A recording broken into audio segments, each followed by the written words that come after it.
What's your favorite scary movie? We have such sights to show you. Ha! Monsters! All you have left is my desire. My name is Frankenstein! Batman's got Mars! Oh, no tears, please. It's a waste of good suffering. See this? This is my boomstick! I ate his liver with some fava beans. Nice community. It's us. They're coming to get you, Barbara. It's alive! It's alive! It's alive! Here's Johnny. I'm not gonna hurt you. I'm just gonna bash your brains. There are certain rules that one must abide by in order to successfully survive a horror movie. What's up, all you horror movie loving fuckers? Welcome back to another episode of the Fright Flick F.M.K podcast, where we watch horror movies, sit around, drink, talk shit, laugh, and when it's all said and done, I'm going to tell you if I'd rather fuck it, marry it, or kill it. But on this week's episode, it's a little different, something special. I'm joined by Logan Cole. Logan Cole, I want to make sure I say this right, Logan. It's a makeup effect artist. Yeah, so there's a lot of different ways people phrase that, but I prefer either makeup effects artist or special makeup effects artist. Hey, this show's for you, brother. We'll say however you want to say it. And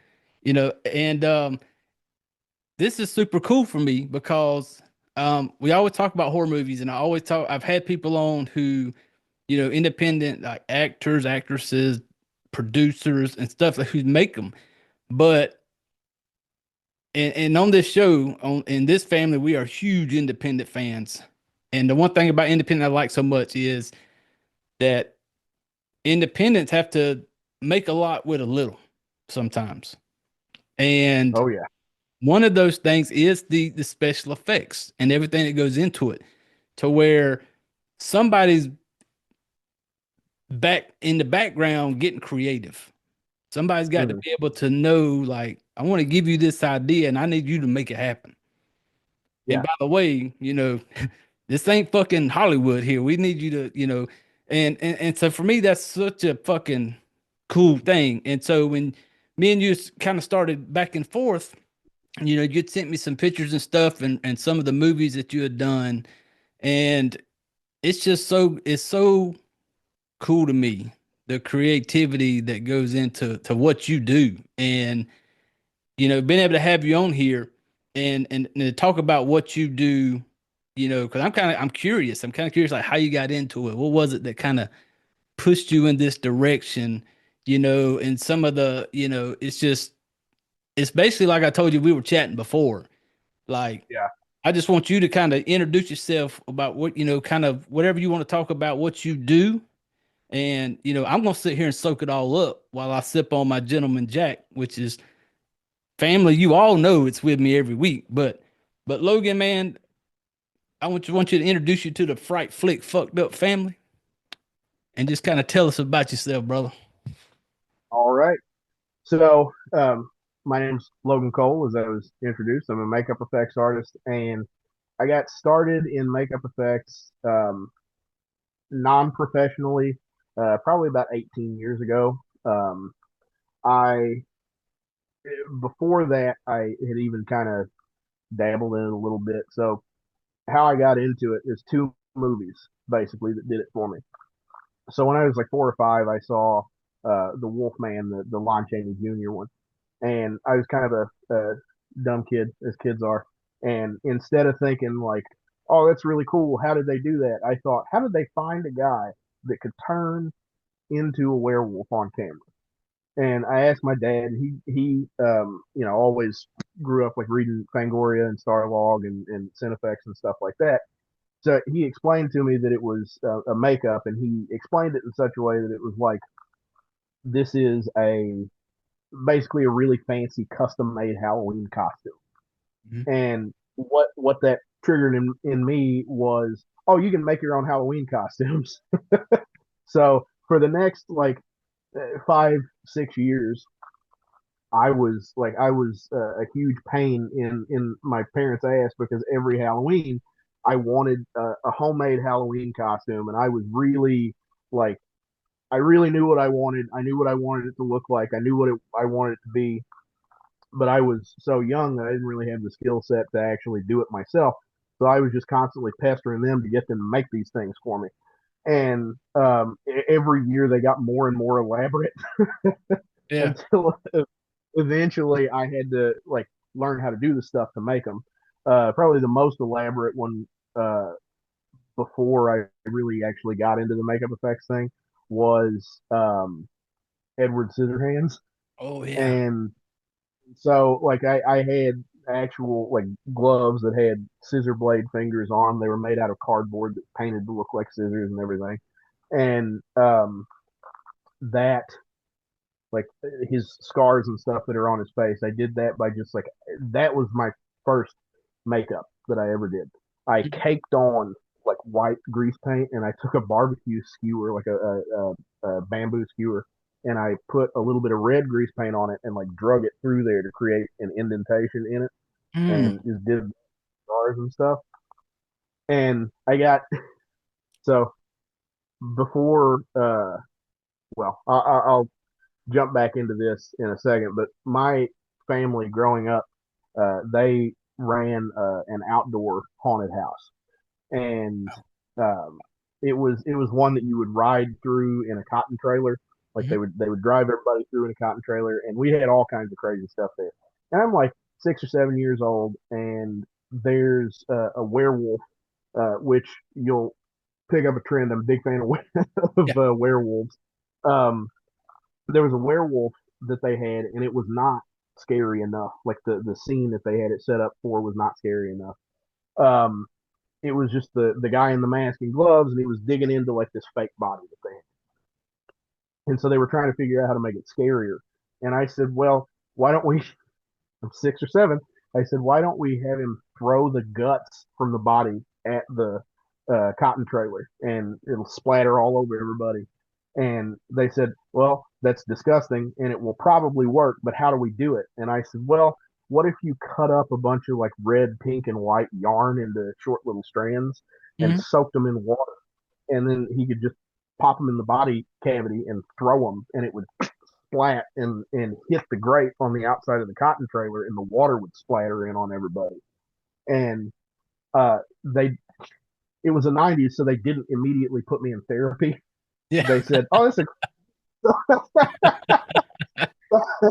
so Nowadays, they did." today, if you'd have come up with that idea today, you would have been at the fucking dock right Yeah, there. yeah. What has happened to this kid? But Yeah. they went with it and it worked. Um, and so that was really all it was for me for the first I don't know 12 years of my life was just right around Halloween. I would do stuff at the haunted house, and I would have these really elaborate ideas for Halloween costumes. And then when I was 12, I saw An American Werewolf in London, and you were talking about listening to Credence before we started. Yeah. uh, Famously, Bad Moon Rising, Yep. one of the best needle drops in film history. Um, but I saw that movie and my fucking jaw just like hit the floor whenever I saw the transformation sequence in that. And I I had to know how it was done, who did it, all everything. And I grew up in the middle of a swamp, and that's if you've ever tried to run internet cable through a swamp, it doesn't work out so well. No. So we didn't have good. I mean, at the time there was not really such a thing as high speed internet. Anyway, it was all dial up. But like I didn't have a lot of internet access as a kid. So all I did was I would read through like old issues of Fangoria that my dad had, and I would sit there with a like big magnifying glass and look through and see if I could see stuff in the backgrounds of like behind the scenes pictures, see if I could figure out like what was going on in these things. But from what I was able to read, what I was able to dig up, I learned that this was like a career that you could have. It was something that you could do full time. You didn't have to do it just once a year, and you could make all these crazy things and do stuff that's not physically possible. Mhm. And after diving headfirst into that, I kind of never looked back, and I was like, this is what I have to do. I have to figure out how to do this. I have to get in into filmmaking, and I have to make monsters. I have to make people cut up and bloody, and make exploding heads and all all that kind of stuff. Yeah. And my parents were all on board too somehow. I guess it was the haunted house that they Yeah. they but they were all on board for it. And the first Christmas after I became aware that this is what I wanted to do, my parents were divorced at that time, and my mom got me a what they call a forensic head. It was this thing. It's like a head with a skull that's got like fatty tissue cast onto it, but you have like eyeballs and noses and ears and stuff that you can swap around, and you have clay that you can pack onto it and sculpt. It's meant to like teach you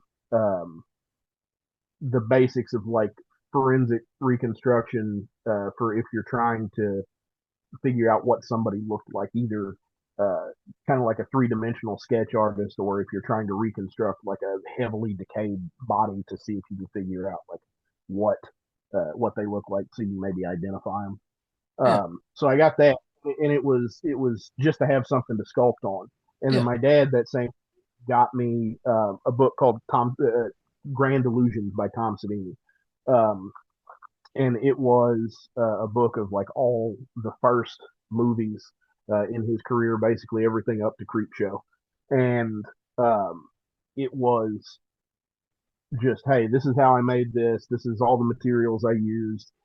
Here's a bunch of pictures of the process of me making these things. And so I'm sitting there on the back porch uh, on the washer and dryer. I'm using those as a workbench. I got fiberglass resin all over the fucking washer. Um, and it was permanently on there, like it was not coming off. Um, and I'm sculpting stuff. I'm trying to life cast my own face so I can have something to make prosthetics on. And I'm just teaching myself gradually over time how to do all these things. That's crazy. Yeah, that's kind of how I got into it unofficially, and then officially whenever I moved up here for college. And I say up here, St. Louis. I moved to St. Louis for college, and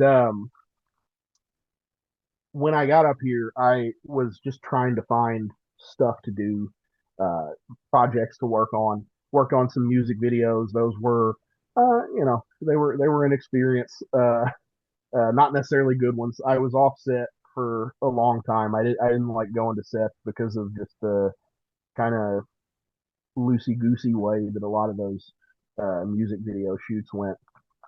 And I even being offset though, I continued doing work. Like I would make things for other people um, to apply like on set, or I would make things for other people to deal with on sets. And I also did. Um, there was a company in St. Louis for a short period of time. It was one of those things that COVID eventually killed.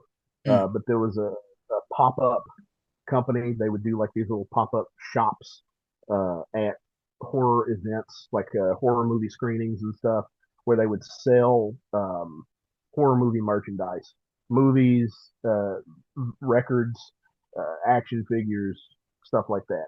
And they had a mascot character, and we ended up working together to make a series of Halloween masks. So I produced all these like custom made Halloween masks for this company until eventually they went under during COVID. But that was a pretty cool time, and I was really enjoying myself, not having to work on set with a bunch of dipshits and uh, people that didn't have respect for anybody else's time and all that nonsense. And I got contacted by a guy named Paul Hibbard who asked me if I could step in and do the makeup effects for a movie that he was working on where he had to part ways with the makeup effects artist that was previously working on the film. So it's I don't know how much of this story I should tell, but basically there was a little bit of a scheduling conflict and a little bit of a personality conflict with the previous makeup effects artist that was on this project, and they had to shift some things around. So they ended up just letting the previous artist go and shopping around to find somebody else to step in. So I said, I'll make the stuff, but I'm over being on set. I don't like being on set. Yeah. So if you can find somebody to apply it on set or to work it on set or whatever, uh, we'll do that. And he said, oh, that's great. And so we started our pre-production stuff, and I'll try and not get super in the weeds with this because I personally find all the like monotony of doing even the stuff of like breaking down a script and trying to figure out what your budgeting like budget for your effects is. I even find that stuff interesting, but I know most people don't. Yeah. I'll try and gloss over that. No. I find that tough, but especially that's interesting to me because it's just, and that's why I'm a huge fan of any type of the independent side because you have to get creative. You have to look around and be like, this is what I want to do, and that type of stuff to me, and that's why I'm such a fan of it because it's the creative side, like that shit you said earlier about taking some fucking yarn and wetting it up, and that to me was like, I that would have never even a thought would have never. I'd have been the one being like, I guess we could get some chicken and cut up some chicken and throw some. I may or may not have been dropped on my head a couple of times as a kid, so maybe that shook some stuff. It worked out though. It worked out though. Yeah, I think I did most of the dropping though. I was a big fan of diving off it, like head first diving off of stuff. Mm. I remember one time we had a ceiling fan in the middle of our living room, and I thought I was going to be slick and try and use a grappling hook that I had made myself and wrap it around the ceiling fan and swing from one side of the living room to the other. It did not work at all. I bet not. Luckily, it broke before the ceiling fan did, so I just fell off. But hey, it's funny though the shit we would do when we were young because I remember growing up. I was a big, I grew up in the '80s, so I was a big GI Joe fan.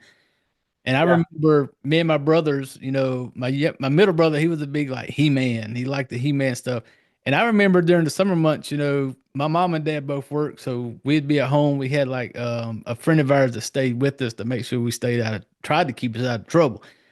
But I remember, wanting to play with my GI Joes and shit. We got like, all the boats and stuff, and I want to play with this shit in some water. So I go in there and fill up the bathtub, and I'm, we're playing GI Joeing up in the bathtub and shit. And back then, in those days, it was okay to have carpet in your bathroom, and we had carpet in our bathroom. And so, mom and dad's at work, we GI Joeing it up. I finally got my shit in the water, and then, later in the day, it was kind of like, okay, we're done. Didn't realize that mama was going to come home and walk into the bathroom and feel the water squish up between her toes on that carpet.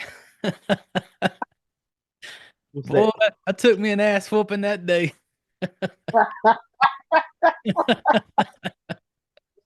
it's at least so the the worst ass whooping I ever got was for something even less reasonable than that. I can at least see how you get to that. This was the dumbest thing. We had moved into a new house and we had all new appliances, and I was like 5 maybe, and I thought, oh, it'd be awesome if I take this safety pin and scratch a line across all the new appliances that we got. So every single new appliance that we had just a fucking right across it, and and to this day I don't understand why I thought that was a good idea. I wasn't doing it to be like, I wasn't doing it to destroy anything. I was like, this is going to be great. This is going to be the best thing that anybody's ever done. Mama's going to be so proud of Logan. Oh yeah, I did that one time with a TV set we had. Yeah. Where I had a magnet, and I'm just walking Oh. around, and I thought it looked cool when I put the magnet to the TV screen. It just looked kind of cool. So I decided I'll do the whole damn TV. Yeah. Took another ass whooping that day. Took another ass whooping. Yeah, I don't imagine that it'd end up too good for you. Oh no, it did. I took a whole lot of ass whoopings growing up. I was that guy. I learned quick. I didn't take too many of them, but I was but kind that of was definitely slow, I guess. that was definitely not one of my smarter moments. Hey, it's like leaving your signature on it. It's like, Oh yeah, but I roundly deserve that one. just mark the territory like this is mine. This is mine. Yeah, but nobody ever forgot that. Oh no, stuff like that they never forget. All the good shit you can do, they forget about. They remember that fucked up shit we do. You be like, I don't know.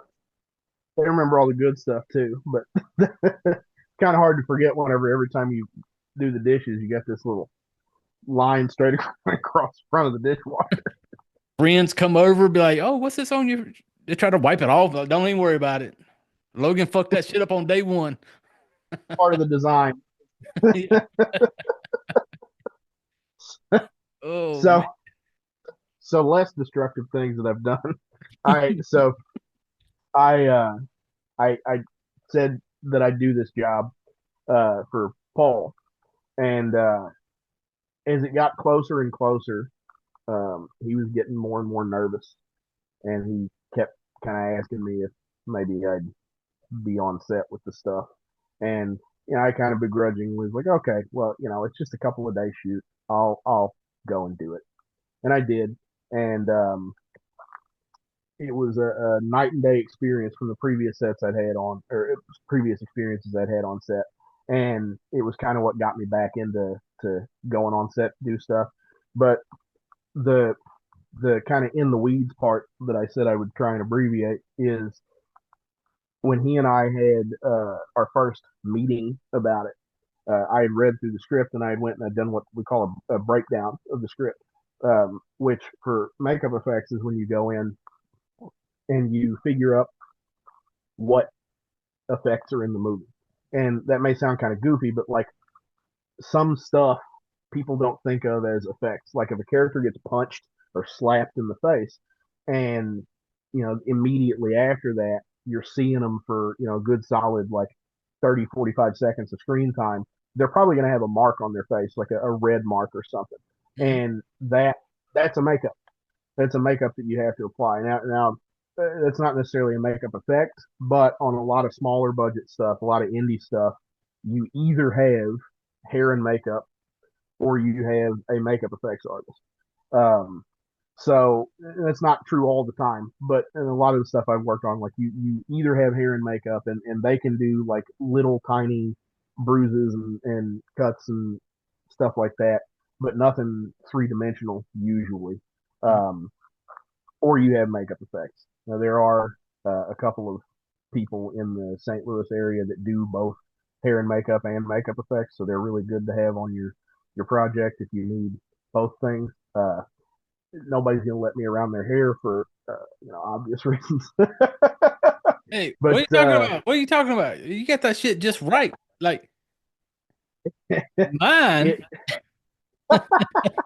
it, oh, They look at it just mine and it, obvious. They look at mine and obviously know he don't know shit about fucking hair.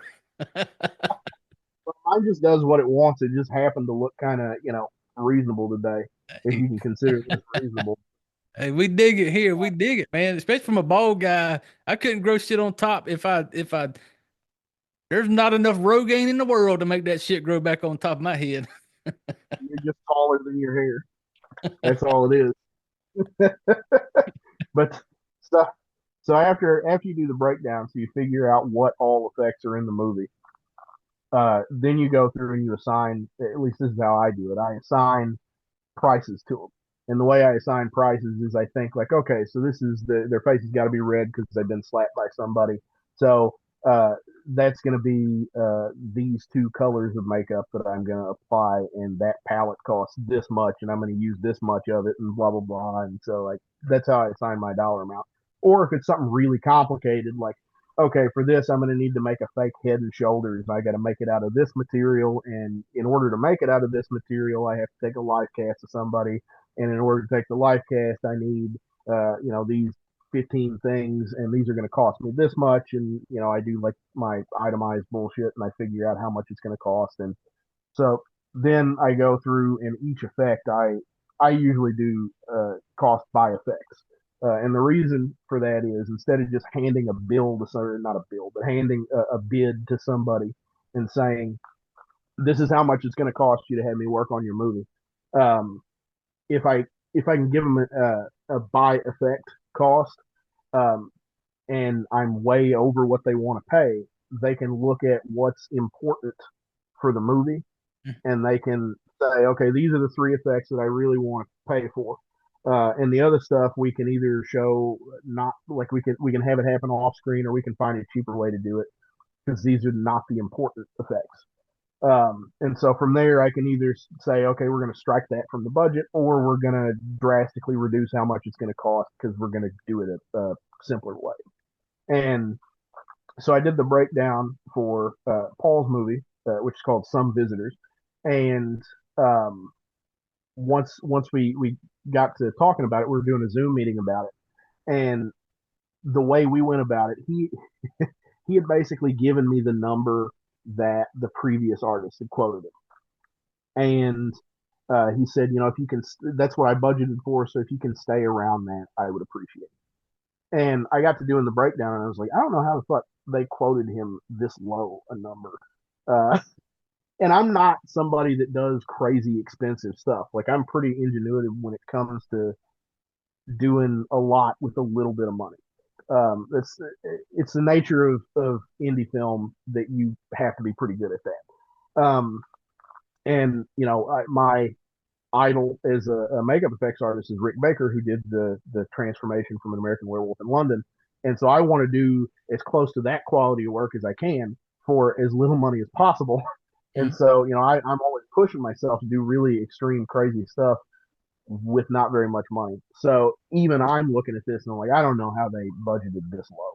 So I said, if I lose the bid on this, if he wants to go with somebody else, that's fine. I'm going to bid him what I know that these effects are worth, and because I can't do them for any less than that. So we started having our meeting, and I said, um, at the top, I said, I'm not going to tell you the number yet, but the number is higher than what you were quoted by the previous person.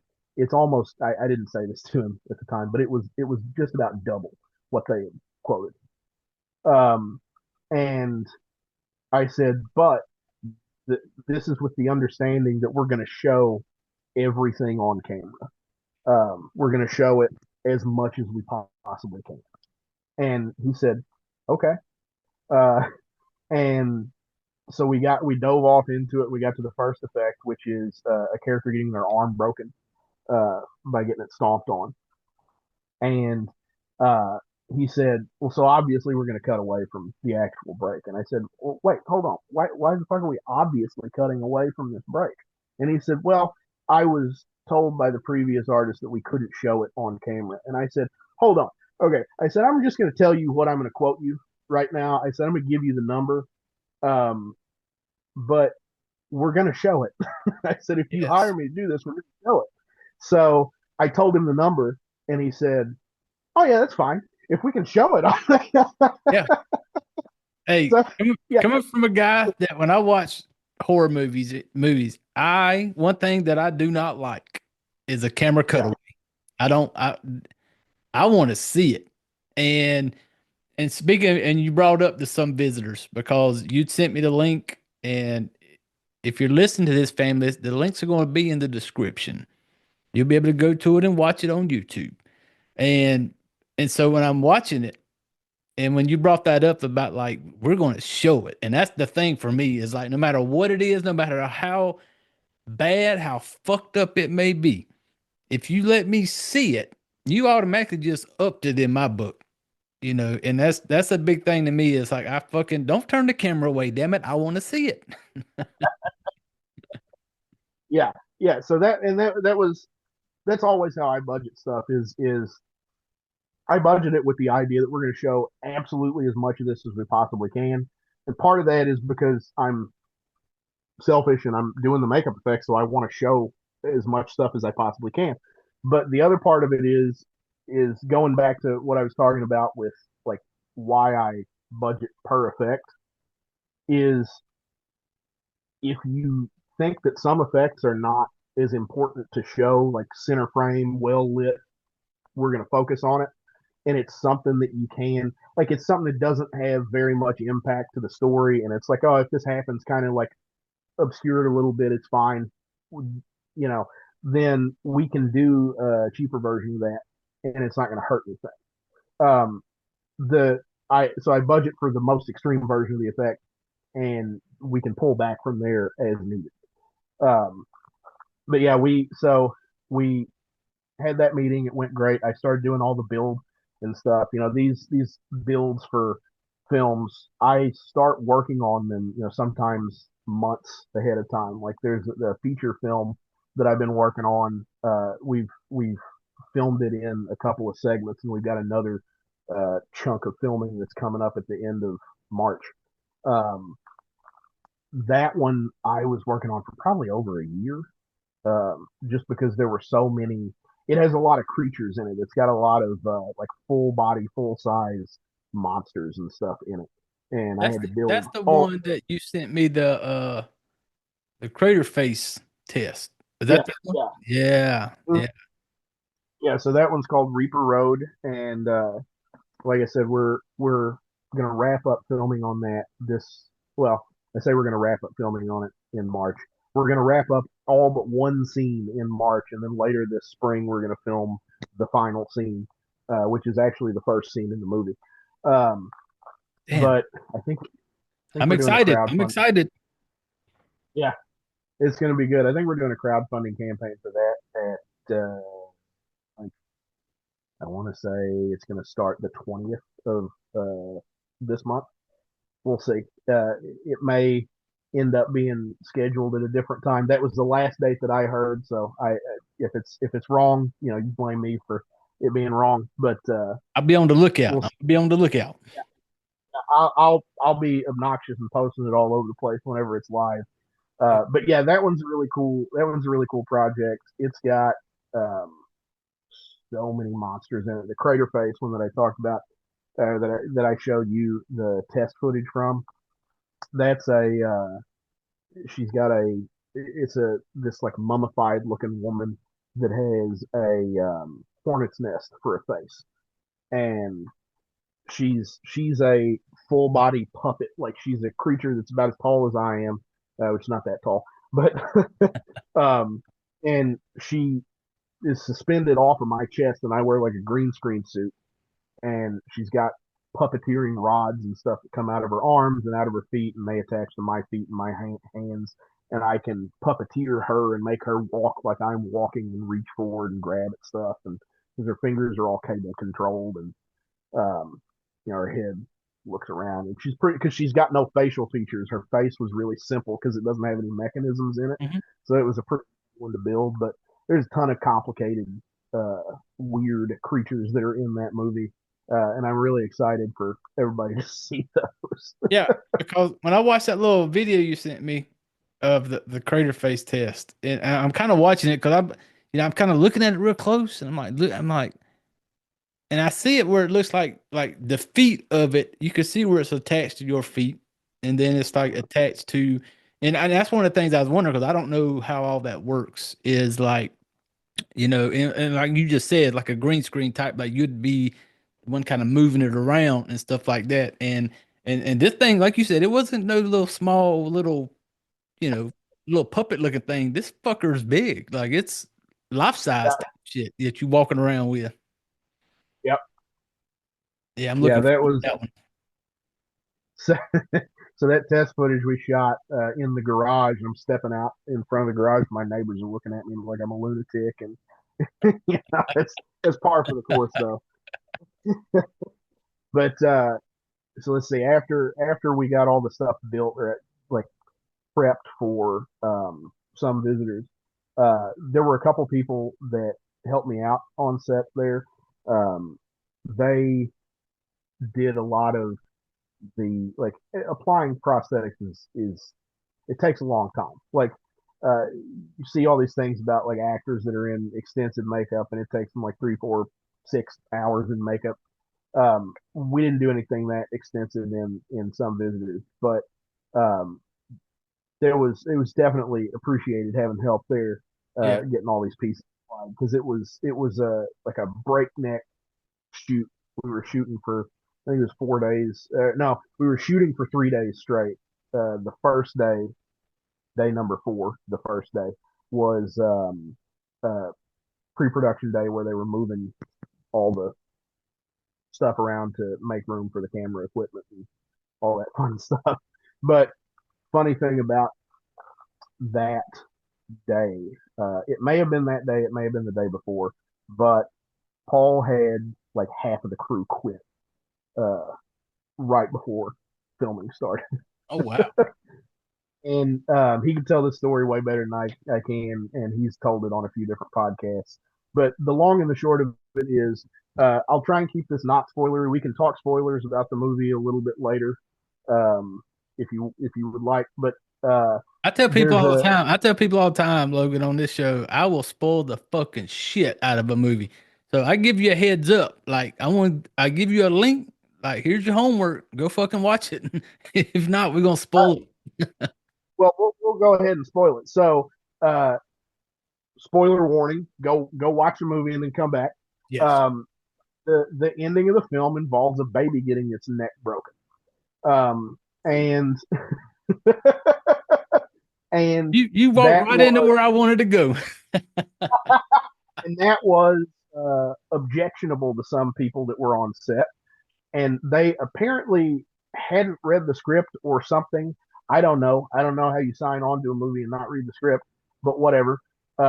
They gave him an ultimatum that either he cut that scene from the ending of the film or they were going to walk. And he stood up to him and he said, "Okay, you can walk," And it ended up so the star of that movie is Jackie Kelly, and she's been in everything. She's in all kinds of movies, and her husband is Eric Stanzi, and he's made a ton of movies, and so they have a crew of people that they know pretty well. And so between the two of them and their contacts locally, they were able to pull together enough people to step in and take the place of the people that had decided to step away. And they were not upset about the content of the films at all because they make all kinds of stuff that's pushing boundaries and going places that are upsetting to people. Um, and so it's just like if you want, I don't know if have you ever seen Eric's movie, blanking on the name of it, Scrapbook. Uh, I own it, but I have yet because I want to do a show on it. And Okay, I have it, but I haven't watched it yet because I'm waiting till I do my show on it. if you want to have a really bad week, that movie, it's an exceptional movie. It is a great movie that will put you in the worst mood because it is just like the biggest downer. I Like it's see. just like I feel like nasty watching it because it's a very clear, concise, accurate picture of the worst of humanity. And it's just like a deeply, deeply affecting and troubling movie. And it's like you're gonna love it. Can't wait. I can't wait because back to the some visitors when you brought up the whole that's crazy. Like that's why it's just so cool to talk to people who do this type of stuff because like somebody watches it and be like, we're not going to do that. We're going to walk. That's so fucking cool to me. And I like it even more. Who was the guy that made the movie? What's his name? Uh, the scrapbook No, no, no. or Some visitors. Paul Hibbard. Paul Hibbard. Yeah. Hats off to you, brother, because one of the things I say all the time on this show is fuck them kids. And if you give me a movie that's got the balls to fuck a kid up, I'm for it. I am there for it. And as soon as I'm watching it, as I'm watching this movie, Some Visitors, I watched it earlier today because you'd sent me the link a while ago and I wanted to wait because I wanted it to be fresh in my head. And so I'm watching it and the scene where it builds up to that and Jackie comes out and she's sitting there with it and I'm just like in my mind because I'm fucked up in the head. I was like, "Ooh, I hope she does something to this baby." And when she does it and she grabs it by the face, and I literally cheered from my couch. I was like, fuck yeah, because that type of stuff, man. And when you brought that up, the baby thing, because for me, I get it. There's people who like, no, no, no, I can't do. But for me, that just shows me that you got the balls to be like, this is what I want to do, and to hell with everybody. I want to do what I want to do, and that's why I fucking love independent. And man, that was so fucking. It made me like that. Some visitors. It went up even more when Jackie snapped that little baby's neck. I was like, "Fuck them kids, Jackie." The thing that's so great about it is he wasn't even doing it to be gratuitous, let's say. Like it wasn't like what's the worst thing that I could do. It was that, but it was for a specific reason. So he talked about a lot that his inspiration for this movie partially was the experience of watching Carrie, and everybody is like cheering for Carrie whenever she's finally getting her revenge on everybody. And if you think about it, like everybody that fucked her over in that movie is not anywhere in that gym where she's killing everybody. The people that are in the gym are all people that are just as shocked as she was. And but the way the movie is framed, you don't really get that unless you've watched it a billion times and analyze like what's going on. So what he said he wanted to do with Some Visitors was he wanted to make a movie where you cheer for this main character getting revenge on these people that are doing horrible things, and then you get the rug pulled out from under you, and you realize that you're cheering for like one of the worst people, And that somebody did that's hard And that came just out as of bad. left field for me when I was watching it because I was like, because I'm a huge fan of Jackie Kelly. And Yeah, no matter, everything I've seen her in, I fucking love it. And so when she in Some Visitors where she's like handing it to these guys, like she's fucking them up. And she's got that crazy look. And I'm like, I am all for crazy ass Jackie Kelly, like just fucking people up. And it gets towards it, and I'm thinking, okay, it's winding down. But then when it, like you said, it pulled the rug out, and I'm sitting there and I'm watching, I'm going, what? Like the whole time, she's the bad one, And I was like, oh yeah, and I was, oh yeah, but it made me like it even more when you just said that, where it's like people are like, no, we're not going to be a part of this. Well, then get the fucking stepping, people. the yeah, man the man did what he wanted to do, and it was like, damn. But yeah, it like you said, the rug was definitely pulled out from under me. And and family, I tell you this, the links will be there to watch it. 30 minutes of your time. 30 minutes. This is short, but damn it, these shorts are so fucking that I've watched recently. That the good ones where it's like, oh fuck, it's over. Like I wanted to see. And yeah, so well done. And your effects in it. I don't know what all you had your finger on, but the whole time I'm watching it, I was like, don't cut the camera. Don't turn away. Like let me get a little something up. Let me see it. And the moment I realized I was in for a good little ride was that part where she did the main dude was named Jeff or some shit that came into her house when she stomped his ass and it showed it. And he's screaming Yeah. like a little bitch on the floor. And I was like, oh, I'm here for this. Like we're getting some on camera shit, you know? And yeah, Yeah. I am 100% like when you said, like, let's just, I want to see it, man. That's what gets me, it gets me hard when I get to fucking see it. Don't turn the camera. That effect was really funny to shoot.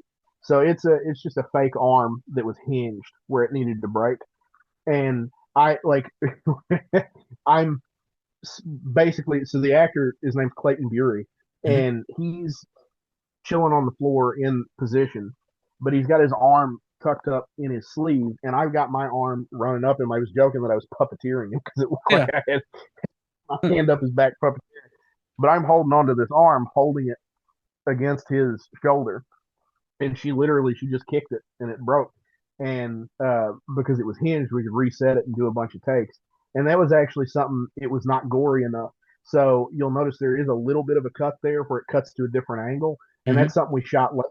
Paul wanted it to be a little bit more gory, so we cut, like we I did it to where you can actually see the bone stick out a little bit for just a split second, and we shot that in Paul's house like a few months later after we wrapped Oh, the film and wow. he had kind of seen of it. And so that was a fun little pickup shot. And actually, we'll talk a little bit more about this in a second. But the guy who was, uh, I don't know if you would consider him the director of photography at that point because he was just operating the camera for that one shot.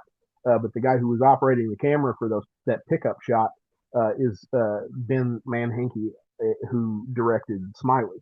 So uh, so that was actually where I first met Ben, was doing those little pickup shots.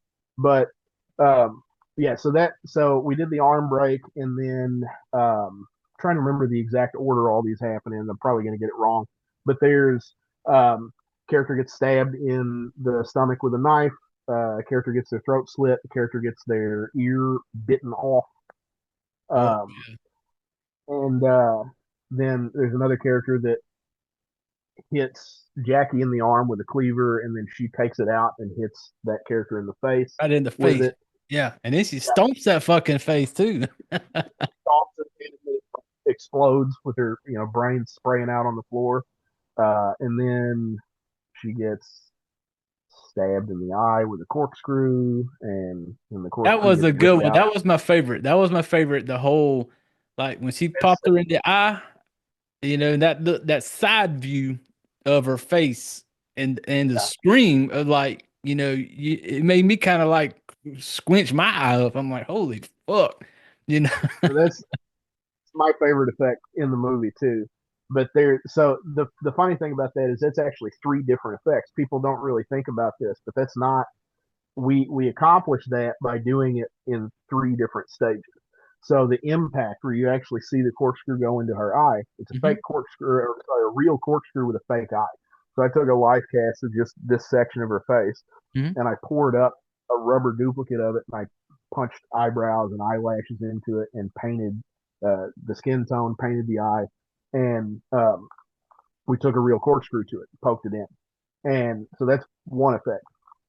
The second effect is whenever she's flailing around like this in pain and in panic, and she's got the corkscrew sticking out of her eye, and it's doing Yeah. this, and that was I made a little plastic plate that fit over her eyelid, and then I sculpted a prosthetic over that plastic plate that looked like her face, so it would hide the plate underneath it, and then I made a little lightweight foam duplicate of the corkscrew.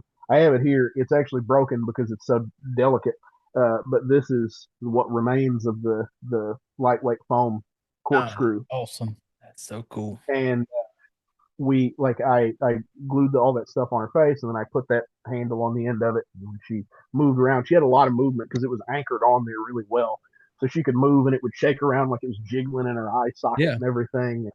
Uh, so it was fun. And then the next shot where she's got the corkscrew pulled out of her eye, we took all that off, and I put just a prosthetic on her eyelid that looked like an open eye socket that was all messed up on the inside of it. And she's in profile because on the away camera side of her face, I've got a metal pipe that has a foam block attached to it, and we got the real corkscrew hanging in that foam block, and it's just hidden behind the side of her face. So it's super cheap. Uh, but uh, up that metal pipe, there was a tube that had a bunch of fake blood loaded into it in a syringe. And so whenever he reached up and pulled the uh, corkscrew out, I hit the syringe and sprayed the fake blood out.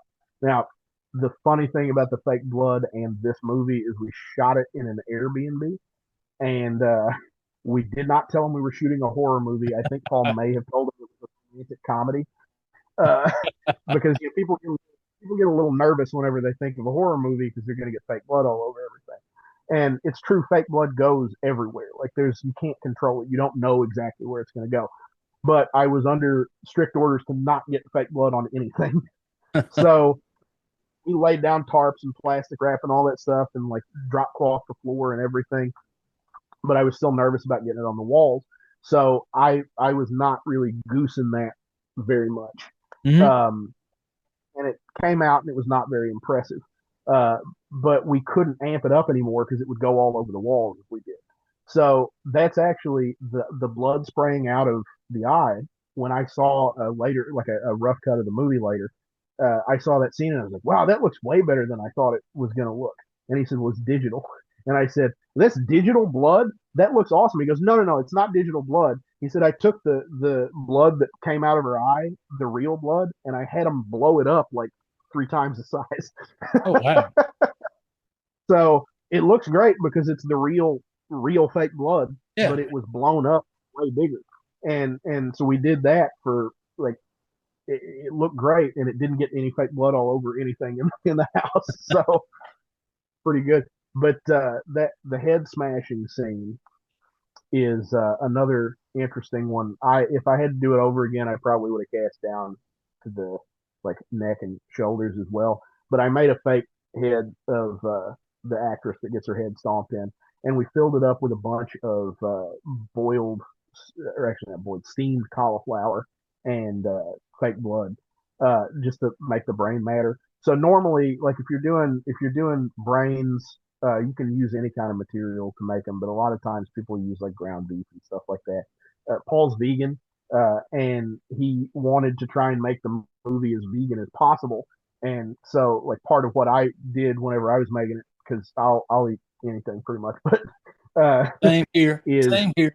I wanted to, you know, hold true to that. Like he's got this thing that he wants to do with his film, and it may sound weird, but like as a makeup effects artist, your job is to make the film that the director wants to make, and whatever it is that they want to make about the film, you have to honor that. And if you don't want to, like, don't make the movie.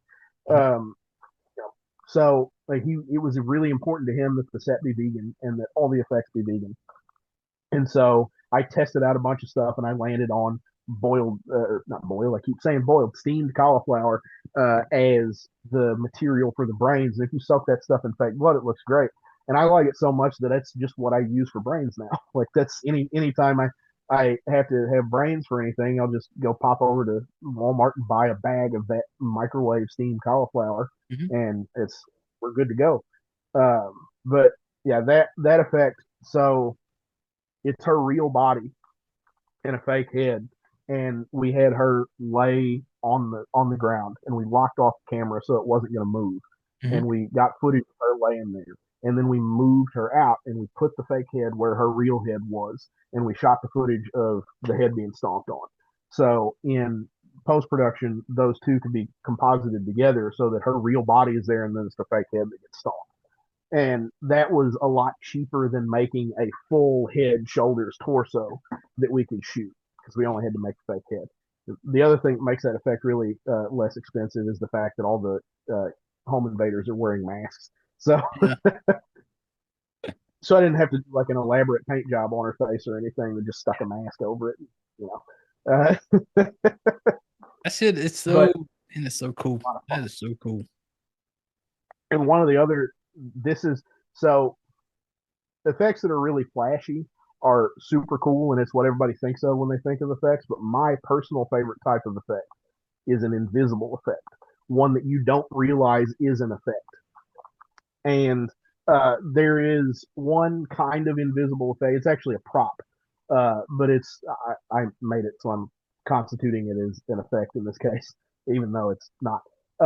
So there's a shot in that movie where the one of the home invaders has that axe, and Mm-hmm. she like trips and throws it. Um, she was, and rightfully so, concerned about hucking this axe across the room. You know, it's a real axe. Yeah. It had been dulled, but it's heavy. So she's concerned about it, and she had like psyched herself up, and she's like, "It's fine. We're shooting it tomorrow. It's going to be good." And then she gets to set the next day, and she's like, "It's not good. It's not good. I don't want to do it." And I don't blame her. Even if you're not concerned about like hacking your arm off with this thing by accident, it's a heavy piece of metal, and you could also probably damage the wooden floors in this this thing. So not concerned for the safety of it, which I people should be concerned about safety. It's a pet peeve of mine whenever you do like hugely horrendously dangerous shit and you don't actually have to. Like if you personally want to do something that's a little bit dangerous for a film, that's your call, but you should never force anybody to do that. And to Paul's credit, whenever she said she was uncomfortable doing it, he said, "Well, we'll figure out some other way to do it." And he immediately got on the phone with me and he goes, "Are you on the way to set yet?" And I said, "Yeah, I'm on the way." He goes, "Can you stop at Home Depot and make a fake axe?" And I don't think he got that specific. I think he said, "Can you duplicate this axe out of something lightweight?" And I said, "Yeah, give me 15 minutes. I'll run to Home Depot and get some stuff."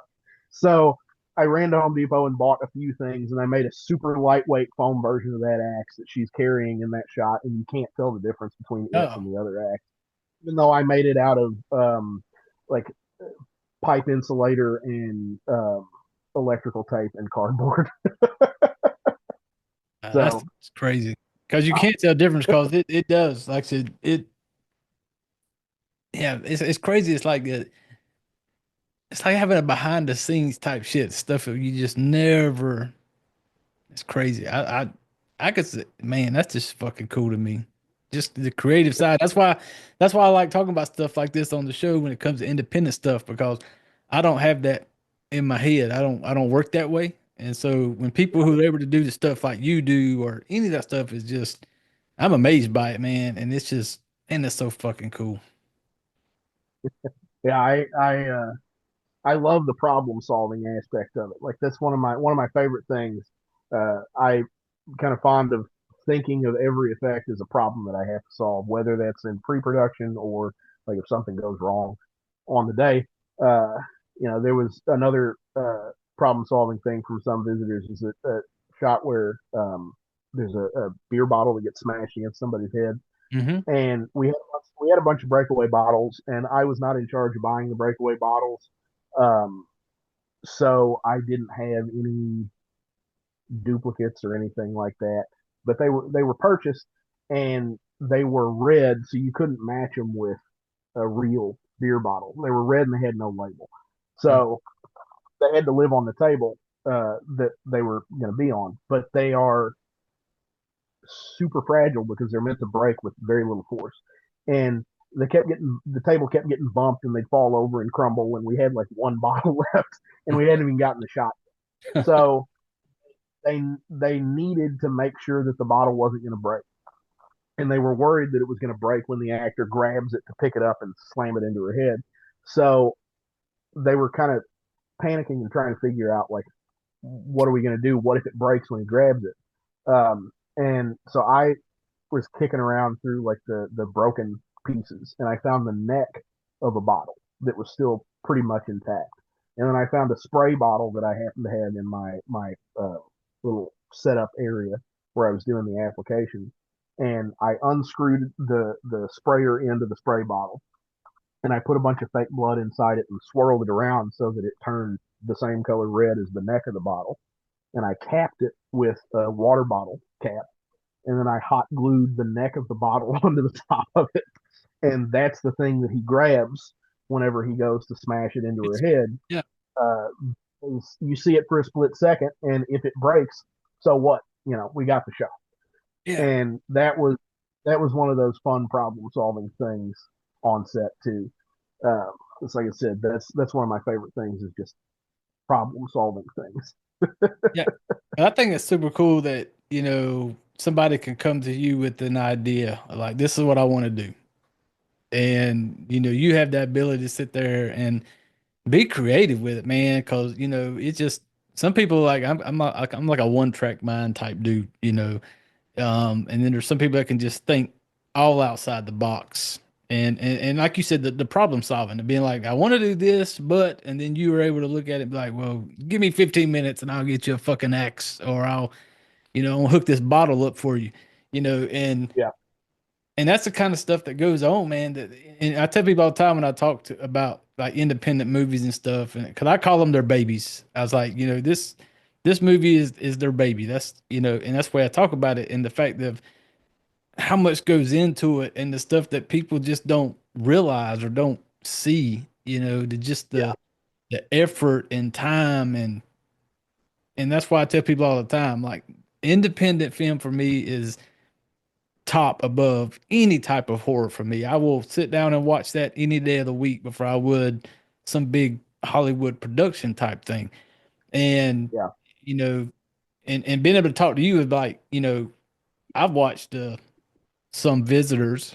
I've and knowing that you're talking about the stuff that goes on and what you did to make it, and now I've got to go back and watch it again because now it's kind of like now I kind of like know kind of what went into it, and I want to watch it again. And but yeah, that is for me. I could. It's just like being a peek behind the curtain, or kind of like what goes on, what goes into it. And that's why I always say, you know, what we see on screen, there's so much more goes into it for independence than what that final product that we get to see for 30 minutes of our time, or Yeah.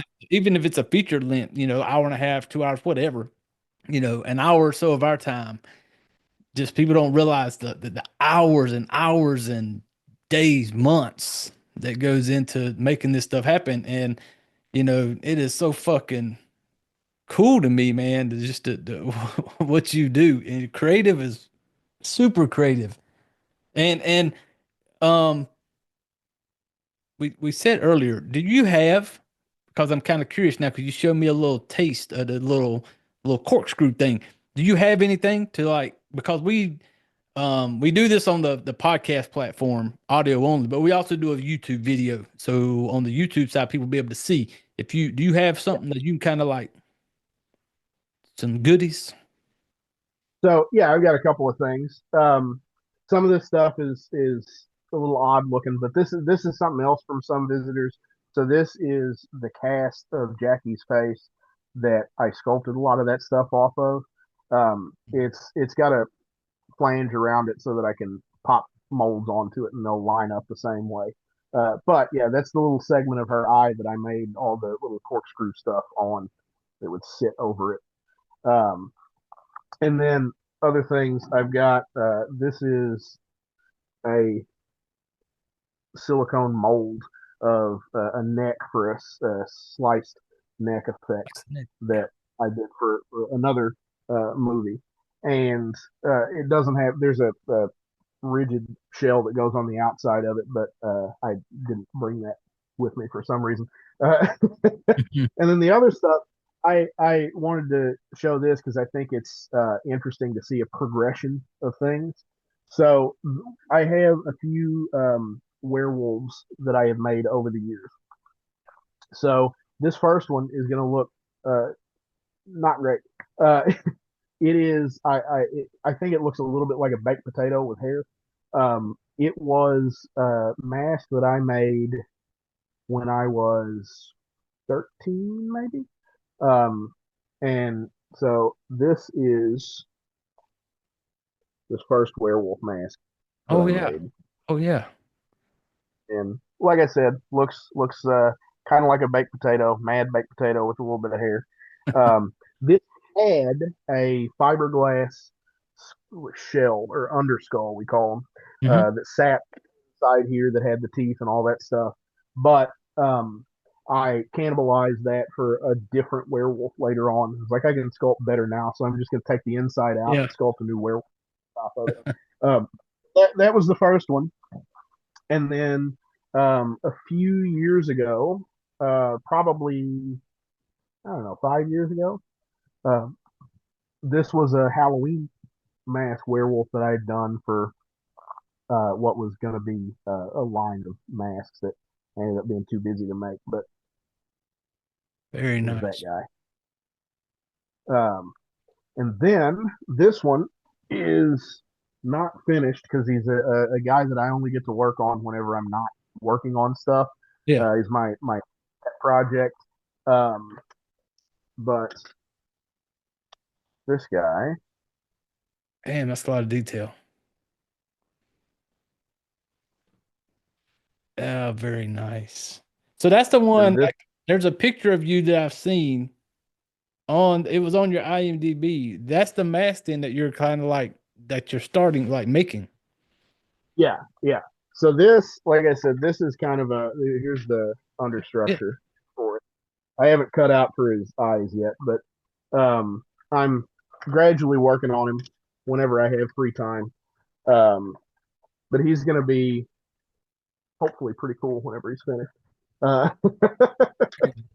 um, but yeah, I thought it would be interesting to see kind of like everybody starts somewhere, and hopefully I still have much better things that I can accomplish as I go because I don't want to get to a point where I'm happy with my work.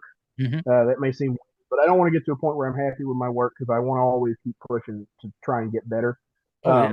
But I think it's interesting to see, where I was and where I am now, just because, No, it's maybe, crazy. It's crazy because you showed that first one. You said like what 13, 14 when you made that very first one, and yeah, here you are now, like stuck with it. And it's super cool seeing like this is the very first one, and now you got this like in the works. That's super cool to be able to look back on it, be like this was something that you wanted to do from a very young age, and still doing it, and man, this so fucking cool. I like it. I could sit here and listen to behind the scenes stories about this shit all day. I like it. It makes me want to watch the movies over, like when you talked about the Some Visitors, and that's not the only movie. Like the other one you sent me was Smiley, yeah, and you had some work in that one also. yeah. Give me my earbuds have went off. Give me just a second. Oh, you good? You This good? is we're doing it live. No, it don't matter around here. There we go. I don't edit nothing anyway. I just cut the beginning and the end and send it up. We're not picky here. Well, that's absolutely fine. I just wanted to let you know because so my dad actually worked in radio for a very long time, and one of the fun things that happens whenever you're a DJ on in radio is when people call in live and they don't turn their radios off in their cars, you hear an echo from Oh you yeah. talking all that stuff. So my earbuds cut out for a second. If we sound echoey, that's what happened maybe. So, oh Anyway, good. so Smiley. Um, so Smiley is this kind of like I guess you call it like an avant-garde kind of dream-like movie.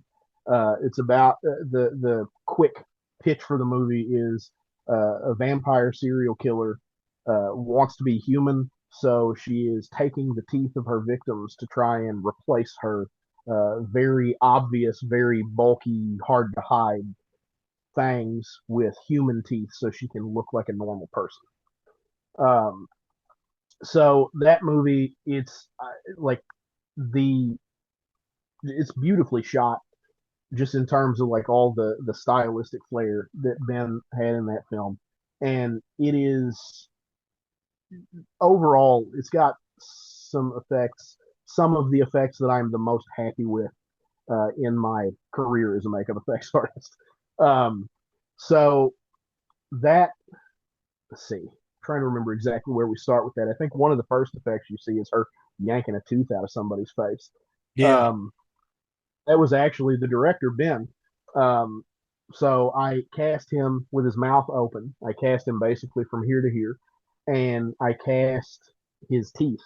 Um, and so I poured up little plastic duplicates of his teeth and then a rubber duplicate of his face, and I painted it to look like his face. And I put a bunch of mechanisms behind it so that we could run blood tubing to it, and I drilled out um, the socket for the tooth, and I cast up a separate tooth and made it so that it fit perfectly in there. And it was the socket or the tooth was plugging up a bit of blood tubing that was in there. So when she reaches up and she puts the pliers up to his tooth and she yanks it out, as soon as it's clear, you can hit this plunger on a syringe and just spray blood out of that socket. And it's a super tight close up on the mouth. Yeah. So that was the first effect, and I thought that was a really good gag. And let's see, the next stuff is mostly just a lot of blood. So we shot that movie in pieces. Instead of having like, okay, we're going to shoot from this date to this date and then we're going to be done. He was working around a lot of people's schedules and stuff. And so he would just pick up like, okay, tonight we're going to shoot this scene. And then 3 weeks from now, we're going to shoot this other scene. And then, we would just pick up shots whenever we had the opportunity to. And the next thing I did was not really a makeup effect, but it was a type of special effect, I guess you could say, where a character is throwing rocks through the judge. There's a judge in this film, and she's throwing rocks through his window. So we did that. That was we just literally took real panes of glass and hucked rocks through them for about an hour and a half. And That's a good time. That's a good time right there. Oh, it was great. It was like one of those rage rooms or whatever they call them. So talk about low budget filmmaking. That we got those pieces of glass for free. Um, there's a glass company that my fiance's mom worked at for most of her life before she retired from there. And she's still it's like a family owned place, and they're still in like contact with her, and they talk to her, and they like my fiance grew up with these people too, so she talks to them, and it's one of those small world type of situations. I found out um, like just through there's an event that happens in St. Louis called the Trans World Haunted Attraction show, and it's not really a convention; it's a trade show type of thing where you go in, and if you're in the haunt industry or the makeup effects industry, you go there, and there's all kinds of stuff, materials to buy, and different like masks and props and stuff like that. It's really cool, but there's a company there that makes fake blood. It's called perma blood that looks permanently wet even after it dries. And I've known about perma blood for forever because they're a very big, like prominent feature in the makeup effects and haunt community. And the guy, like one of the guys that runs perma blood, is the wife of an employee of this glass company, or the husband of an employee. And so like my fiance knew these people, and so I got to meet them through that, and it turns out we've got this movie shooting where we need to break a bunch of glass.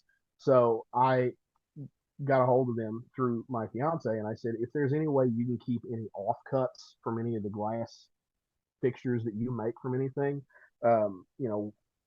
we'll pay you for them. And they ended up giving them to us for free. Nice. And so we had these big, like I drove over and got these big like offcuts of glass that were wrapped in butcher paper and put them in the back of the car and drove them over to Ben's house, and we put them up between a couple of C stands and threw rocks through them. And they actually have, if you go back and watch the credits, they have a special thanks in the credits because they gave us all this glass for free. Oh wow. But after we got done breaking the glass, so the next effect in the movie is this character that was the vandal that was throwing the rocks through the window. She gets her head smashed in. So she gets hit with a rock and she falls down, and then you kind of see a brief, kind of almost subliminal glimpse of her face. It's even more messed up after that, after Smiley, the vampire character, finishes her off. Mm-hmm. In that, her initial injury is just a little prosthetic that I sculpted and cast and glued onto her forehead. And with the little kind of almost subliminal shot that you get of her with her face smashed in, the life cast that I took. So here's a good money saving tip for anybody that wants to be an independent makeup effects artist working on independent film. If you work in an area where there are a lot of actors that do that work on all the movies, save their life casts. So the actress that played the vandal that gets hit, Brittany, blanking on her last name right now, O'Connell, I believe, Brittany O'Connell. She was also going to be in Reaper Road. So one of the ways that I kind of kept costs down for both movies is I needed to life cast her face for a monster she's playing in Reaper Road, and I also needed her life cast so I could sculpt this forehead injury. So instead of taking just a little piece or sculpting a flat forehead injury and then attaching it to her, I just life casted her whole face and then sculpted the little piece that I needed. And because I had her whole face, Ben came to me and he's like, "Hey, is there any way we can make a fake head of her?" And I said, "Well, yeah, I've got her whole face." So, I took a mold off of that and I poured clay into it and I sculpted like big chunks of her face caved in, made a mold of that, cast it up, attached it to a fake foam head that I had, painted it to look like her, put some hair on it, and then we shot just that shot of it after it was smashed in with the blood like dripping down the eye for a second. Mm-hmm. And that fake head is also going to be in Reaper Road. It's going to bounce off the hood of a car. So nice. One thing I was going to ask you though, is when that part was taking place, there's a part in it to where, we've all seen animals at nighttime when the light hits them just right, their fucking eyes. Yeah. And I was going to ask you about that if you had something to do with that, because when she kind of looked, because like the little smiley girl's throwing rocks at her or whatever, and she kind of looks toward the woods or whatever, and it's like when you were to see an animal, like when we've all, I used to go deer hunting all the time, you see animals and stuff, and that light hits them, they got them glowing eyes. Did you have was that your work? That was my work. So anybody that's making film nowadays would probably go, "Oh, let's do that digitally." But I'm a little bit of an asshole, so I said, "Oh, why are we going to do it digitally? Let's do it in camera." So, so that effect cost maybe $5. Uh, it's not a very expensive effect. So I wholeheartedly stole the idea from much better artists than myself. But so in the original Star Wars, they have the lightsaber fight where Obi-Wan Kenobi and Darth Vader are fighting, and this was before CGI. So if you watch the original cut of the original Star Wars, it hasn't been like messed with and edited and had CGI stuff added to it. They still have lightsabers in that movie. They were just done what's called optically instead of with a computer. And the way they did them is the handle of the lightsaber had a little motor in it, and what was sticking out of the handle was a dowel that had three sides. And on the three sides of the dowel, there was Scotch-Light material, Scotch-Light tape. So like caution tape basically. And when it spun, it would kind of flicker a little bit. And if you aim a light, like anybody that has been driving at night, when your headlights hit the stop sign and it kind of reflects back at you, that's Scotch light. And it's extremely bright whenever you shine stuff on it. In camera, it has a tendency to blow out the lens. So what blowing out is when you have something that's extremely bright, that's too bright for your. I don't know the technical. I'm not camera crew, so I don't know the exact technical terminology for it. But it blows out. It's too bright for your sensors to be able to understand or parse correctly. Um, so it just looks glowy instead of like bright but distinct. So if you aim light sort of parallel to camera at your Scotch light stuff, it will glow on camera. So all they had to do for the lightsabers was go back in and color the glowy beams uh, on the actual film using an optical printer and all that stuff. So what I did is I took that idea and I made it as simple as I possibly could. And I just took some caution tape and I cut circles out of it and I used some prosthetic adhesive and I stuck them onto the actress's eyelids and stood her far enough away that you couldn't see that her eyes were closed. And we shined a light at her and we kept looking at the monitor and either bringing the light up or down in brightness to until we kind of got what the look needed to be. So she looked like she was a deer or a possum. And then we shot some footage of her in a couple of different locations. And I think only one of them made it into the movie, but you don't really need to see it a bunch of times because it's the same effect over and over. Yeah. But it's one of my favorite effects in the movie because it's very subtle, it's very simple, and it looks creepy. It looks like a wild animal is looking at you from outside. Yep. Yeah, I like that when I seen that, just like cause we've all seen. Well, I've seen it. Drive down the road or whatever. Little possum or whatever on the side of the road, and they look at it, and you can just see that in them glowing eyes and creepy as fuck. Like I said, it's just if people, I don't have animals in the house. I'm not one of those type of people who do. I figure there's probably times, I wouldn't want to be sitting in the house and I got fucking Rove there turn his head at me and the light hits his eyes just right. And then I'm like, no, dude, you're out. It's time. Get outside. You're the devil. You got to go. Because one thing about that movie that I didn't even put together until you said it, the vampire thing never come into my head the whole time I watched it. Yeah, it was just I just thought this old girl had a gnarly set of fucking teeth, and she wanted to be normal looking, because they did have that sharp look to them, but I didn't think the vampire thing didn't even pop in my head, and so as I'm watching it, it didn't even come to mind. I just thought, okay, she grew up getting made fun of because she got the damn, little buck teeth going on, and so she's getting her own teeth. But then it gets to the part where this round thing, where it's like. And I'm like, okay, what is this? So we called that the flesh orb on set, florb for short. Okay. But so you're talking about like conceptuality and like thinking of how you're going to do stuff.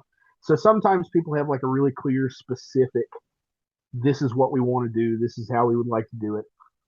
Please execute this for us. Uh, More often than not, I'm trying to interpret like what needs to be shown. So like for the close-ups of the mouth and stuff, I said, okay, I can take a full cast of your face, but if you want a tight close-up, all we have to do is have enough for you to fill frame with. So it's going to cost less money, and you're still going to get everything you need to see. So I do have to do a little interpreting like that. But then you get stuff in a script where it's like, make this monster. And so I have more creative license with that, where I can just kind of design what I think the monster should look like, and I may do a couple of different designs, and we'll show them to the filmmaker, and they'll decide what they want, and then I'll make that in life size or whatever it needs to be. And then you get the far end of the scale, something like the flesh orb. Yeah. So the flesh orb is really vaguely described in the script.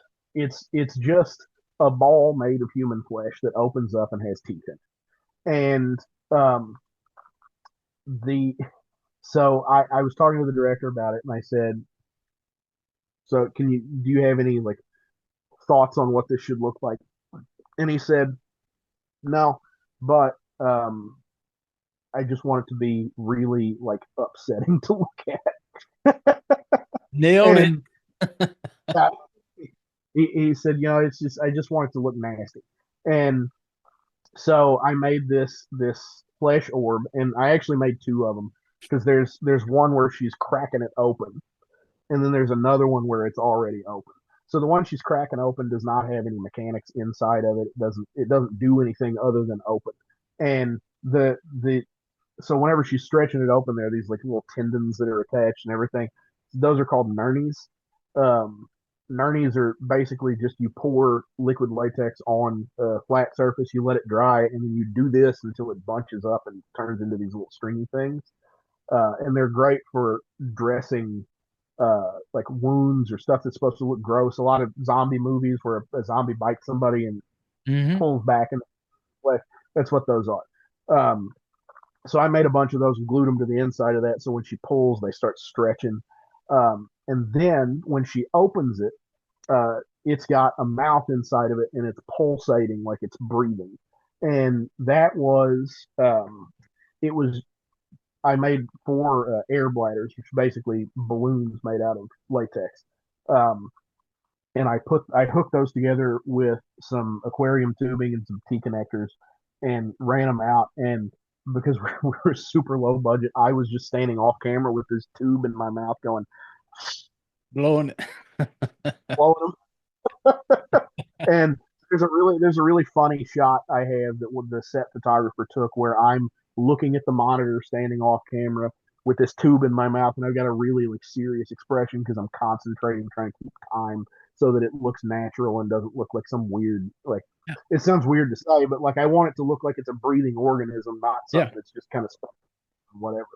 And so it's breathing, and then she reaches in and she's pulling the teeth out of the sockets in this thing. So that was a bit of a like a dream sequence type of thing, and she reaches up and starts ripping her own teeth out with the pliers and dropping them down this endless gullet that this thing has, which was a black sock that just like went between down between her feet. Um, and because it kind of bent a little bit after it came out of the bottom, anything you drop down there would just disappear as soon as it went past the bend. Um, so she drops the teeth down there, pulls the other teeth out, shoves them in her mouth, and then the final shot is she smiles and she's got these like human teeth, normal human teeth, but they're very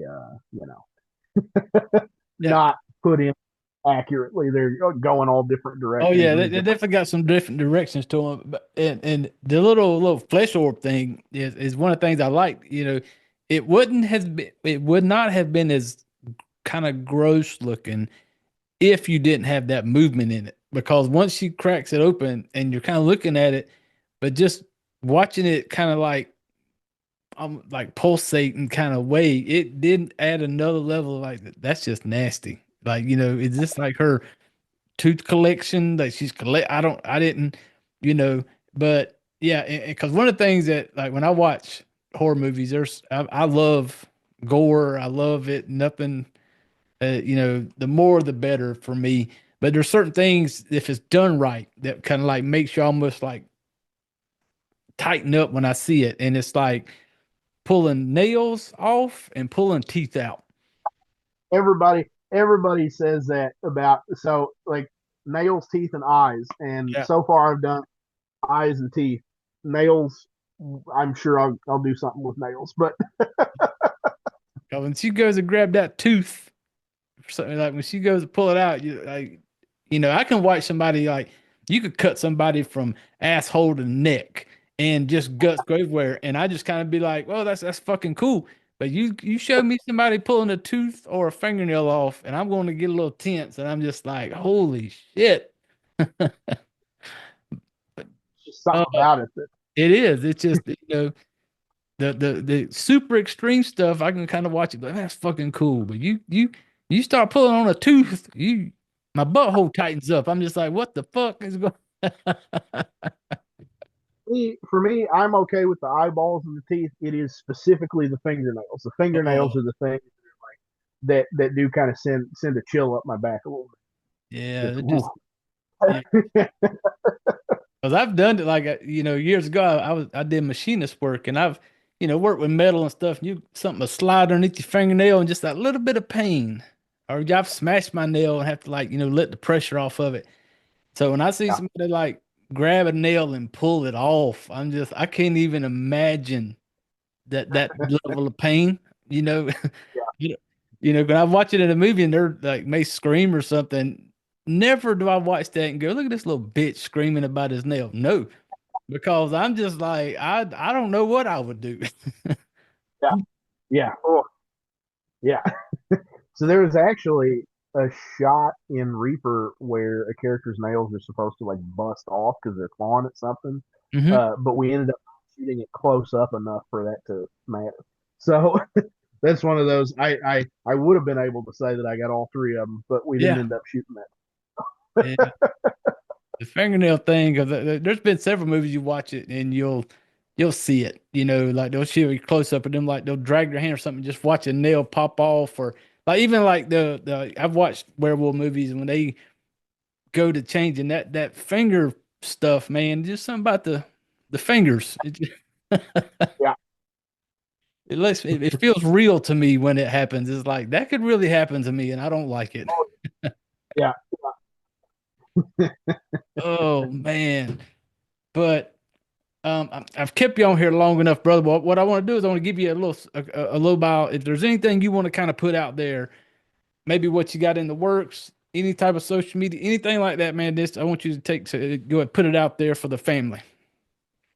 All right, I got a couple of things I'll say. So, uh, first, I just wrapped on a movie that Jackie Kelly actually directed, wrote, and starred in, called Hag, and that is in post production now. Don't know quite when it's going to be released, but be on the lookout for that. It's it's a lot of cool stuff, Oh, I and can't wait. not just my stuff is cool. The entire movie is really like everything I saw, all the actors up and down, like no matter how small their part was, they just absolutely hit it out of the park. You could have somebody that was on screen for just like a split second, and that split second they're on screen, they're just absolutely killing it. And I can't wait to see it cut together. It's gonna be great.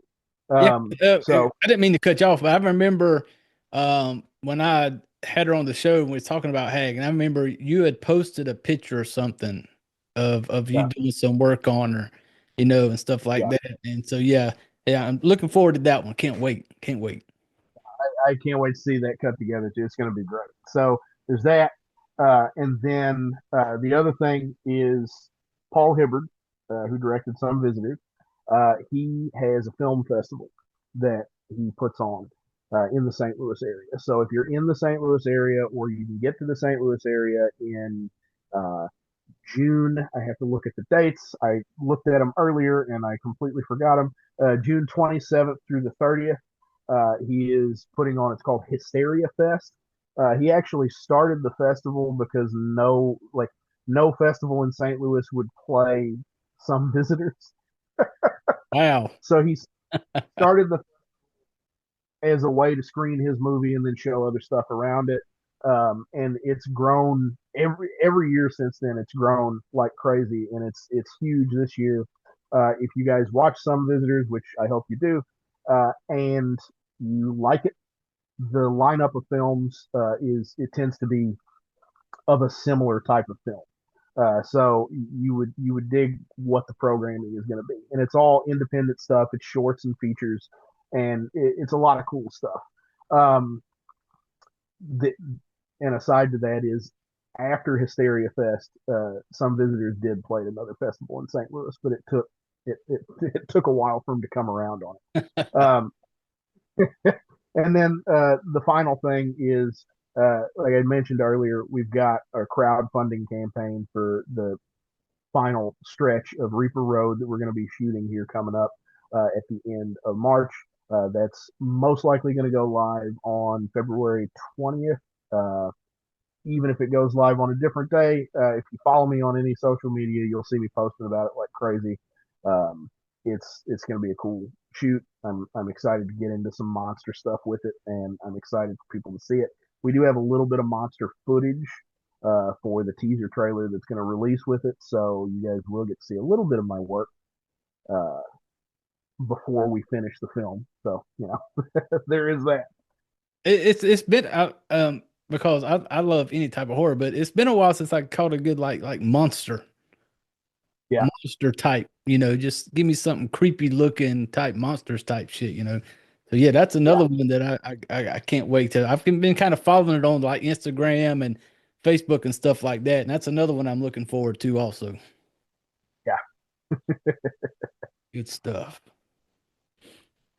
But yeah, and family, all this the links, I'm going to try to put them on the podcast descriptions. It also on the Facebook, I will post all the links to the YouTubes for some visitors and stuff like that. It's going to be up there. Like I said, I'll tag Logan and everything, his Instagram, stuff like that. Go follow him. He posts a lot of his work up there, and man, this was just super cool for me. For me, this is like I'm a huge independent fan, and for me, this is like a little peek behind the curtain of something I enjoy so much. And I definitely appreciate you coming on here, brother, and talking about it because it just makes me want to rewatch the movies. Like that you worked on because knowing the work that goes into it, it's not just the what I see on TV on the movie people. It is so much behind the scenes, so much time, effort, you know, being creative like you are. It's crazy to me. And that's what said. I appreciate what you do on being on the creative side. It's so cool. And that's why I'm a big fan of like creative, independent, like directors, artists, anything like that. Because I know I can't do it. And that's why it amazes me, like I know now that I can use some yarn and some water and make it like guts and shit and throw it around if I want to now. Yeah, you'll always have that in the back of your head. Yeah, it's just little stuff like that. Like a million years, I would never think of something like that. And but yeah, I appreciate you. I love what you do. I'm blown away by it, and I could sit here and listen to you talk about that behind the scenes stuff. And you know, to me, it amazes me. And I appreciate you taking some time out of your schedule, man, and coming on here and sharing with our little fucked up family about what you do. And yeah, I'm looking forward to Well, what's coming next, man. I'm looking forward to everything. well, I really appreciate you having me, and I also really appreciate how big of a fan you are of independent film just in general, because it's one of the things. There's some people that just aren't interested in it at all, and if it's not their thing, it's not their thing. But there's so much independent film being made, and there are so many great films that like three people are going to see because there's nothing like if it goes to streaming, the only way people see it is if they happen to catch it scrolling through, and the likelihood that somebody is gonna stop on something that they don't have any clue what it is pretty low. And luckily, that's not why any of us that make independent film. We make it because we have stories we want to tell, and we have interesting shit that we want to make, and we want to show people these things, what people that are interested in them. But it's great to have somebody that wants to watch independent film, that wants to discover things that are not just the normal like studio is going to put this out and I'm going to see three other movies like it in 2 weeks, and see stuff that's unique and is the vision of really creative talented people. Yep. And also me. Yeah. Yeah, and that's why I because there's been several like I came across like Trevor Unger and Jackie Kelly through I was scrolling one day and I came across A Man in Room Six, and I watched it, and that's where I kind of learned who Trevor was. I learned who Jackie was, and then for me it was just this kind of like rabbit hole, you know, and Yeah. and that's what I tell people all the time. I was like,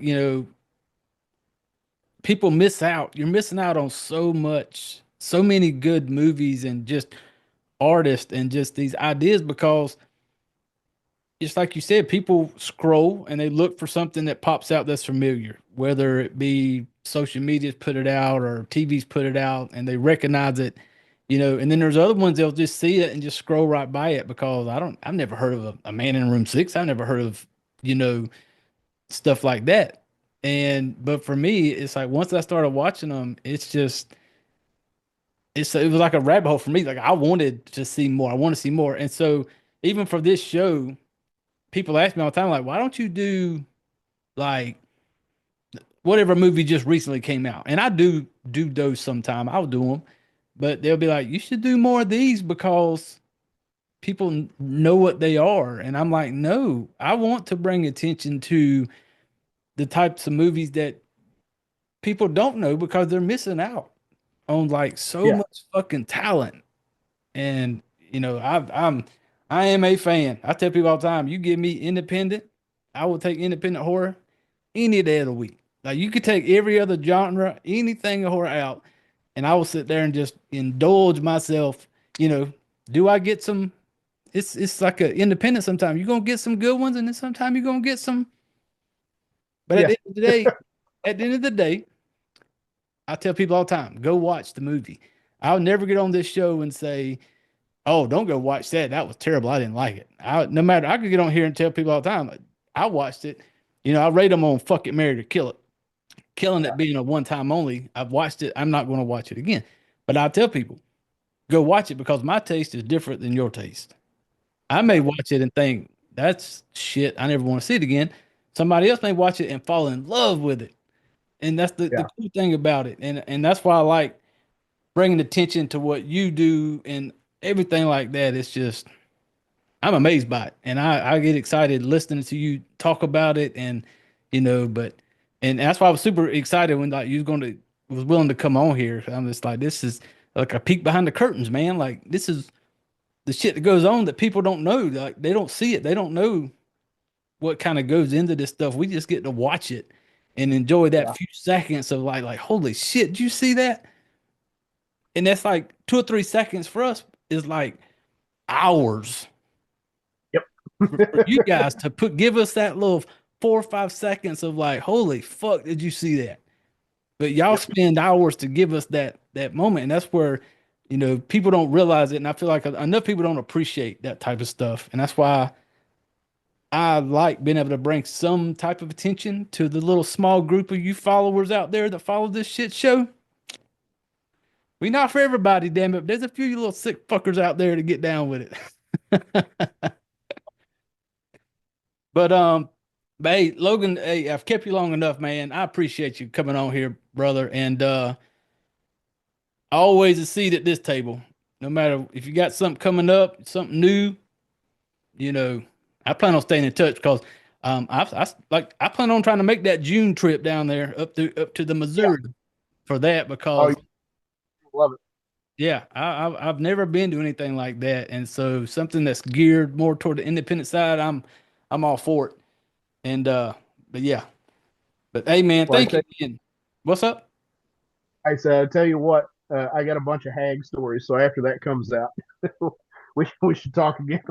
Oh hell yeah! Because I even told Jackie when I had her on here once that one's ready, I told her, I said, you see here, come on back, you can talk about it, whatever you want to do. And so like I said, yeah, I'm looking forward to that one, and I'm looking forward to anything else. If there's something you're working on and you kind of put it out, I plan on staying on top of it because now seeing and hearing about kind of what goes on, it makes me want to pay attention to it more. Like when I'm watching it, when I'm watching a movie that when it comes to special effects, it makes me appreciate it more. Other than just Yeah. like, oh, cool, he gave us this cool on scene shot, but now hearing like it makes me wonder, like, okay, wonder how he did it. Like, you know, I never would have guessed if you like when you told me you used some fucking cauliflower. Yeah. Never in a million years, because this guy hates cauliflower. I don't like to eat it. But it makes sense to make it into some brain shit and stomp on it. That makes sense to me. But hey, thank you again. And Thank I appreciate you coming on. And like I said, family, all this, his links, everything that I can put on social media will be there. Follow along. Support the shit show. Like, subscribe, follow along. Leave some comments, reviews. We take them good or bad. If you don't give me a shitty comment, though, at least tell me why you don't like me. That way I can talk shit about you on the show. But hey, that's going to wrap it up, family, for this episode of Fright Flick Fuck Marry Kill. And you all know the routine, family. This is that time of the show we all do. If you're new to the show, you don't know what to do, just look around the room, do what everybody else is doing. This is the part of the show where you reach over and you grab your drinks, you gather up all your shit, you put your chairs away, and y'all get the fuck out of here. What's your favorite scary movie? We have such sights to show you. Monsters! All you have left is my desire. My name is Frankenstein! Logan's got Mars! No tears, please. It's a waste of good suffering. See this? This is my boomstick! I ate his liver with some fava beans. Nice community. It's us. They're coming to get you, Barbara. It's alive! It's alive! Here's Johnny. I'm not gonna hurt you. I'm just gonna bash your brains.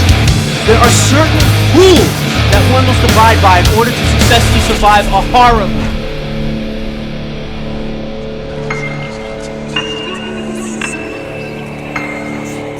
Welcome to the debauchery.